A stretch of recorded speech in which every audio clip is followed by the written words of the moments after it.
சர்வ வல்லவராம் ஆண்டவராகிய இயேசு கிறிஸ்துவின் வல்லமுள்ள நாமத்தினாலே இக்காலை வேளையிலே அனைவரையும் அன்போடு வாழ்த்துகிறேன். இன்றைய திரு வசனம் சங்கீதம் 56:9. தேவன் என் பட்சத்தில் இருக்கிறார். பிரியமானவர்களே, கர்த்தர் நம் பட்சத்தில் இல்லாவிட்டால் நாம் என்றோ தொலைந்து காணாமல் போயிருப்போம். கர்த்தர் நம் பக்கத்தில் இராவிட்டால் துஷ்டன் நம்மை களவாடி கொண்டு போயிருப்பான். ஆண்டவர் நம்மோடு இல்லாதிருந்தால் பொல்லாத மனிதர்கள் உயிரோடு நம்மை விழுங்கியிருப்பார்கள். ஆம், நம் பட்சத்தில் கர்த்தர் இருக்கிறார். இஸ்ரவேலின் ஜெயபலமானவர் நம்மோடு இருக்கிறார்.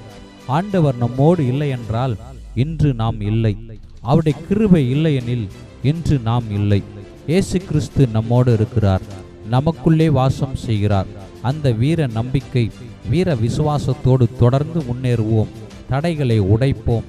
தடைகளை நீக்கி போடுகிறவர் முன்னே செல்கிறார். அவர் நம் முன் இருக்கும் எரிகோ போன்ற மலை போன்ற பிரச்சனைகளை, தடைகளை உடைத்து நம்மை வெற்றியின் பாதையில், விடுதலையின் பாதையில் நடத்தி செல்ல வல்லவராயிருக்கிறார். தேவன் நம் பட்சத்தில் இருக்கிறார். அவர் நம்மை வெற்றியாய் நடத்தி செல்வார். ஆமென்.